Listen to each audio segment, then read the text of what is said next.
Hello, hello, Leo. Welcome to your 2021 overview reading. This is good for you if you're a sun, moon, or rising Leo. Before we get started, subscribe to this channel if you haven't already. Make sure you sign up for my newsletter. The link is in the description box. And just so you know, I am hosting Cosmic Council. I have just launched it, and it's where we're going to go really, really deep into sourcing your own guidance, working with different guides, different Akashic records. It's absolutely amazing. Highly recommend you check it out if you're feeling the nudge, if you're feeling called, if you would like to work with me on a deeper level. This is one way to do that. The link is in the description box. And without further ado, I am going to lay this spread out and then we will get started.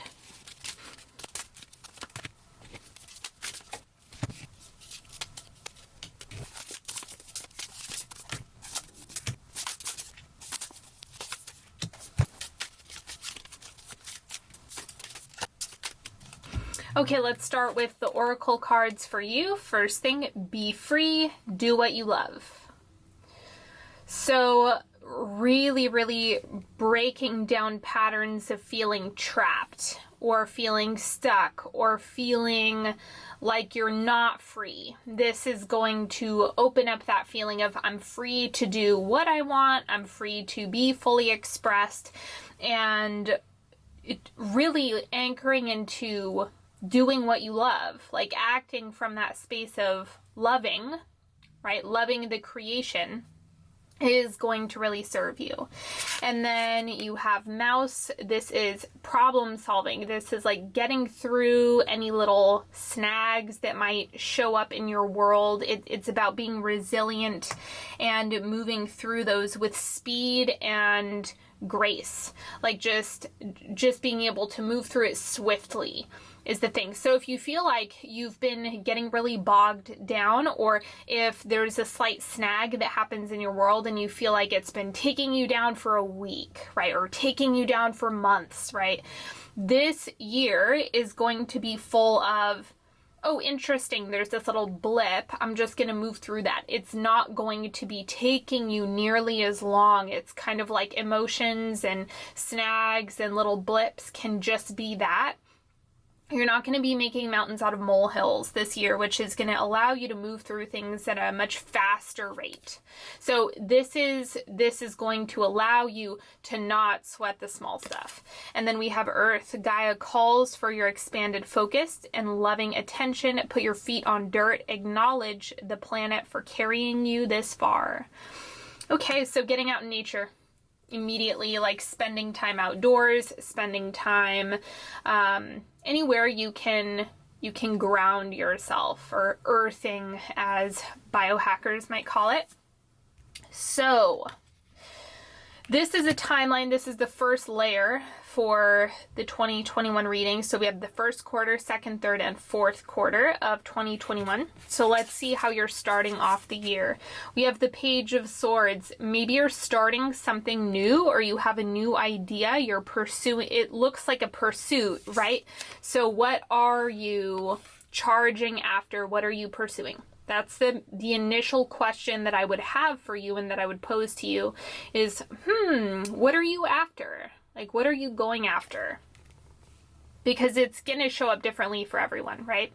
And then to clarify this, we have the Moon. Seeing through the confusion. If you are pursuing something and you're getting lost in the how is it going to happen? How? That's all ego, right? So you have to see through that and know that even if you're moving in a direction and you're not sure exactly how it's going to unfold or what's going to happen, the Moon is reminding you that it will resolve, you will come down, you will be able to see through, you will be able to move in the right direction. It's all working for you. So keep pursuing what you desire to pursue and know that the confusion will dissolve. It's something that is not going to be around forever. So just go for it. In the first quarter, it may not make sense. It's kind of like this, be free, do what you love. A lot of the time this is irrational, right? It doesn't make any sense. It defies practicality. And that's what is happening in this first quarter.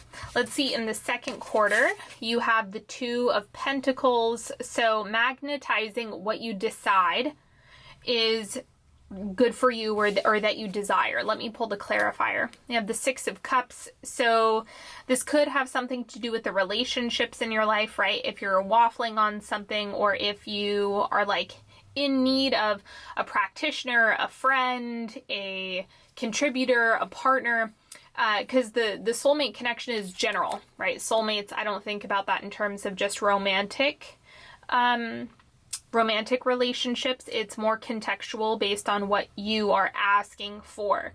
So in the second quarter, you know, the Two of Pentacles is kind of like, I don't know, I'm making a decision. It's like you come to clarity about what you need next, or what you need to call in next.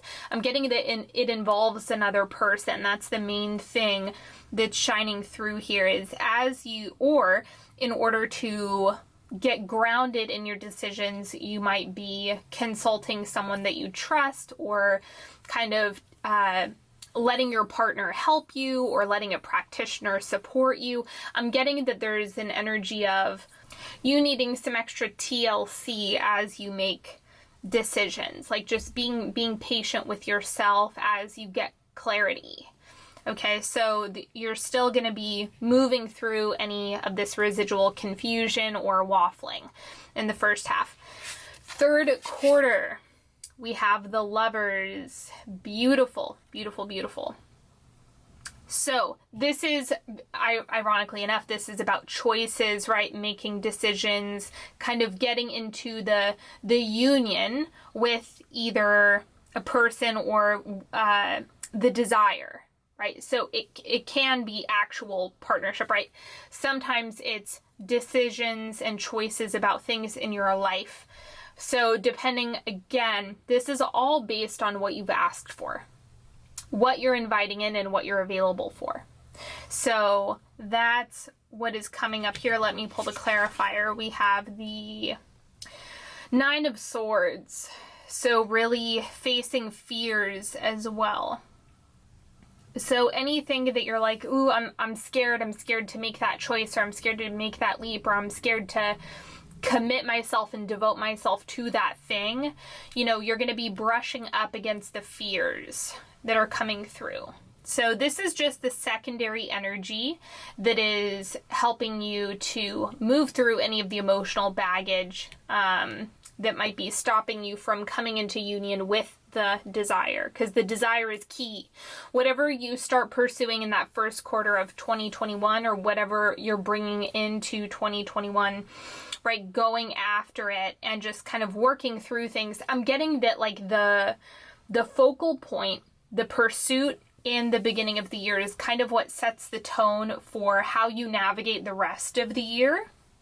And the choices are going to be layered on top of the original pursuit.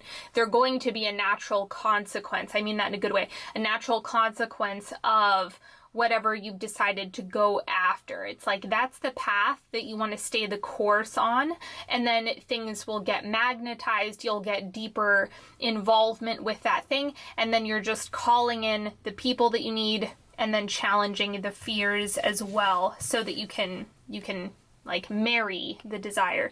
And then fourth quarter, we have the Five of Wands. So I'm going to pull the clarifier first. You guys know how much I love the Five of Wands. This is the, wait a second, Eight of Swords. I was upside down. So you recognizing how much the friction or the challenge is a way for you to grow. So not just looking at any challenge, because life is always going to be multifaceted. It's a endless combination of being a mixed bag, right? You could have 8 different feelings in one day. It's not monochromatic. So if you're looking at this reading and thinking, oh, it's going to be monochromatic, that, right, you don't go into life expecting it to be black and white.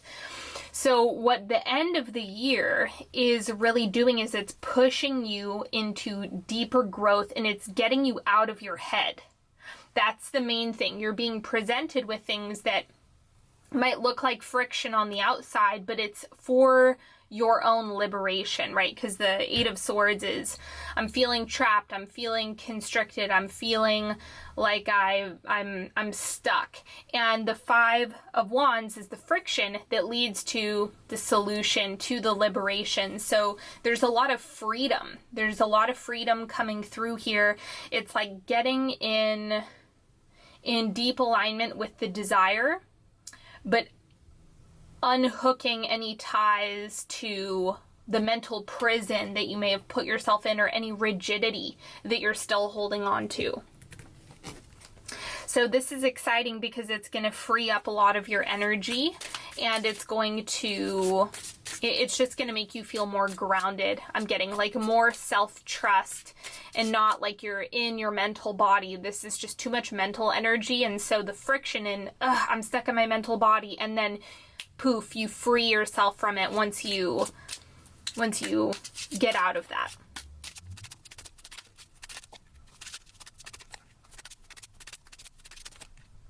Okay. This is not a 3-card pick, despite what you might think. Okay, so this is love, romance, relationships, okay? You can think about it as relationships more broadly if love isn't your thing right now. Money, material realm, and then you have what's growing and expanding for you in 2021. So, in love, we have the Five of Swords. Yes, yes, yes. Love, love, love seeing this card for you. This is great because those of you who have been feeling stuck, trapped, in resistance, having a hard time in love, really not getting what you want. The frustration is coming to an end. I love this because it's the end of the battle. It's not like the start of a fight or the start of a breakdown or anything like that. It's resolve, resolution, healing, a sense of peace, even victory. In a certain regard, like, oh, I'm finally like over the hard part. So let 2021 bring more ease into relationships, and it's kind of like let yourself get to where you want to go in relationship land. If you've been holding a lot of frustration, that is really getting resolved in 2021. It's not going to be so clogged up. I'm getting that any type of dysfunction or congestion that may have been getting held in your love life, that's coming to a close. You're shifting those patterns. You're moving that out all of the way. And this is going to do a couple things. It's making you more available to deepen connection, experience higher quality intimacy.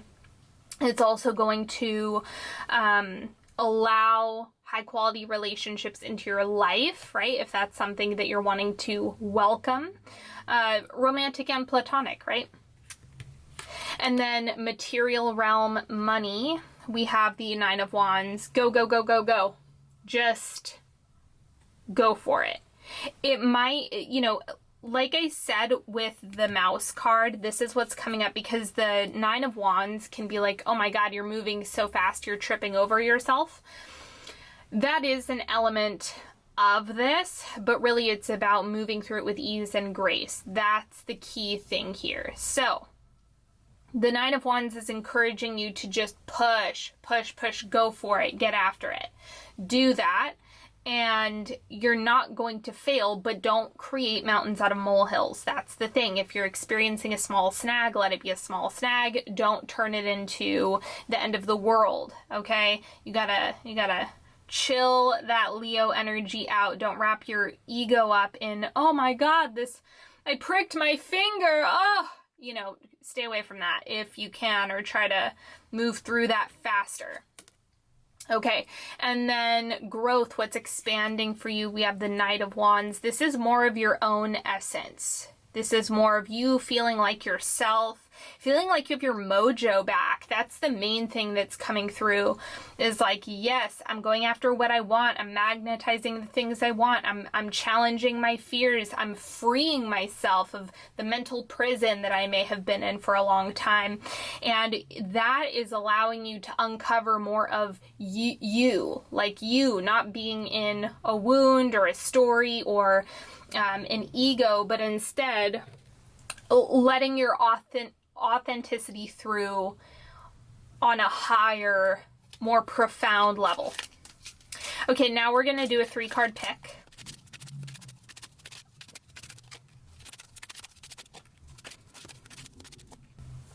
Go ahead, pick a card, any card. If you need more time, pause the video. You can ask a question, ask for guidance, clarity, support, whatever you need. Card number 1, we have the 10 of Cups. Celebrate now, have fun now. The trick to the 10 of Cups is to not look at it as something that's far away or far-fetched, because that really takes you out of the present. You have to get into the present with the 10 of Cups in order to extend the now moment into other moments. Okay, so you want to think about it from more of a quantum creation level, not getting locked into one day. That's a terrible thing to create from one day you're going to have it, right? That is not the energy. Okay, that's not it. You want to get really, really grounded and present with the 10 of Cups, and that is what ripples out into the world. And it's like, look at how many reasons you do have to celebrate. Let yourself have a good time. Card number 2, we have the Page of Wands. Do some evaluation. Really take a microscope to yourself in terms of identifying what are your patterns, what are you doing, what are you holding, what are you bringing to the situation, circumstances, relationships, really taking responsibility for how you're showing up and what you're bringing into connections, and then making tweaks from there. So the evaluation, you need to look at yourself, you need to audit what's happening. Now, I also want to say this doesn't mean that you take responsibility for every, single thing, right? If that's not, I'm thinking about relationships, right? Like, you don't want to take responsibility for someone else, like, inflicting harm on you, right? Like, that's not what I'm talking about here. But looking at, okay, does that mean that boundaries need to be set? Does that mean that, like, where is the end of your energetic field in the connection in different contexts? That's more of what you want to look at. And then card number 3, we have the Wheel of Fortune. Let life be a mystery in a good way. Like, let life dazzle you, let it wow you, let it surprise you, let it be better than what you're getting locked up around. Okay, like, loosen your grip a little bit, not in a giving up way, but just like holding the goodness and letting your expectations be exceeded. Hold that for yourself and see what happens. Thank you so much for joining me today, everybody. It's been an absolute pleasure. Don't forget to subscribe to this channel if you would like more videos from me. And also, if you would like to join Cosmic Council, class starts on December 19th. Make sure you check that out. The link is in the description box. All of the decks are in the description box. And I cannot wait to see you next time. Like, share, subscribe, and I will talk to you later. Bye-bye.